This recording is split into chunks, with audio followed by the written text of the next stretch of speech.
please welcome the Prime Minister, Tony Blair. Thank you very much for coming.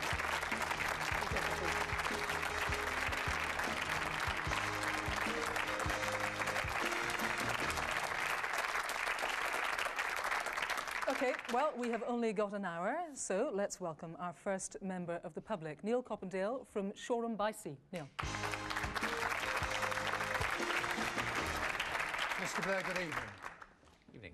Would you have invaded Iraq with all these tens of thousands of lives lost if you'd clearly known there were no weapons of mass destruction? I would still have authorized the invasion, yes, because I believe that Saddam was in breach of the United Nations resolutions and that the evidence does show that, although you're right in saying that from what we know now, there weren't readily deployable weapons there at the time that the invasion took place. From what we know now, wasn't that evident to some extent at the time? No. I mean, I'm very happy to send you the intelligence reports which have now been published and which show quite clearly not just our intelligence services but others around the world thought that he retained the weapons that, of course, he used against his own people, because many, many people died as a result of his use of chemical weapons. Well, bearing in mind the fact that tens of thousands of wholly innocent men, women and children have died as a result of the invasion of Iraq, tell me, Mr. Blair, how do you manage to sleep at night? I don't suppose whatever I'm going to say is going to convince you of this, but I also bear in mind that there have been mass graves uncovered in Iraq with the remains of over 300,000 people, that there were 1 million casualties of the wars that Saddam started. And the best thing I can say, and as I say, I don't think I'm ever going to persuade you on it, and I understand that, and I don't disrespect your view in opposing the war strongly.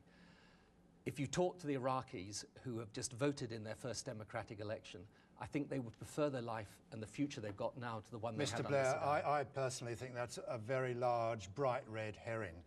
Obviously, every reasonable person wishes the very best to Iraq and its citizens, particularly now that it's been bombed to near destruction. No, and yes, it is true. No. Oh, Mr. Blair, look at the pictures of Fallujah. They were like Dresden. In addition to which, terrorism has been introduced into Iraq, where there was no organised terrorism at all before. Of course, democracy is a good thing, and of course, we hope it works the right way. At this moment, we have no idea, do we, where this government is going to take Iraq in the future. Before too long, neither you or Mr. Bush will be able to pull the government strings. Mr. Blair, can we also, I mean, we will in a sense go around in a circle, and you have said that you respect the fact that Neil has a particular point of view and that you may not be able to persuade him otherwise. In your answer, it seems to me that partly what you're saying, or maybe indeed wholly, is that it was, if you like, a moral decision to go into Iraq, that Iraq now is a better place as a result of Saddam Hussein no longer being in power than it was before. You've made it a better country. Well, there is also the issue of the threat, because the whole evidence that's presented from the Iraq Survey Group saying there weren't readily deployable weapons at the time of invasion also found that he did retain the teams of scientists, the laboratories, and every... I'm sorry, I just feel that's absolutely irrelevant, Mr. Blair. Okay. You had... Excuse me, Kirsty, just a minute, please.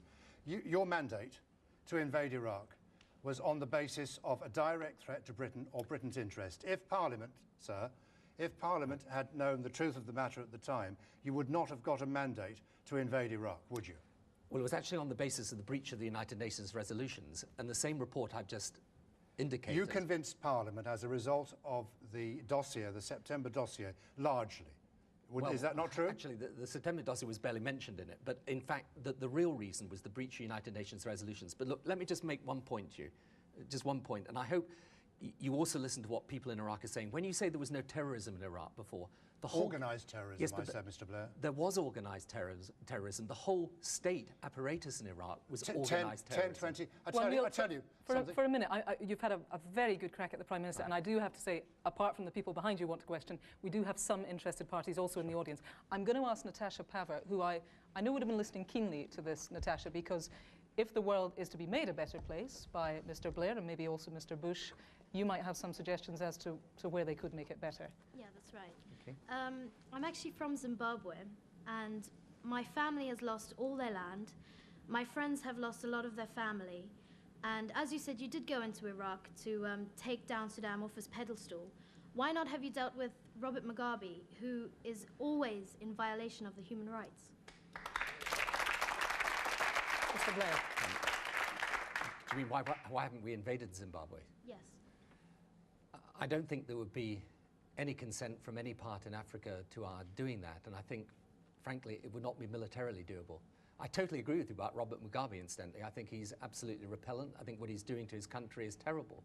But I think that the only way, I'm afraid, of bringing about change in Zimbabwe is to bring it about through South Africa and the other neighbouring African countries. And I think if I was to advocate the British forces on their own invaded Zimbabwe, I couldn't. I mean, you're right. Surely, in what you're Kirsty, saying.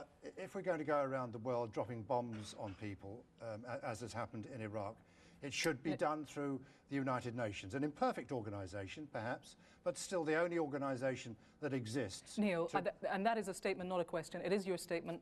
We've run out of time on you. Thank you very much for your questions to the Prime Minister.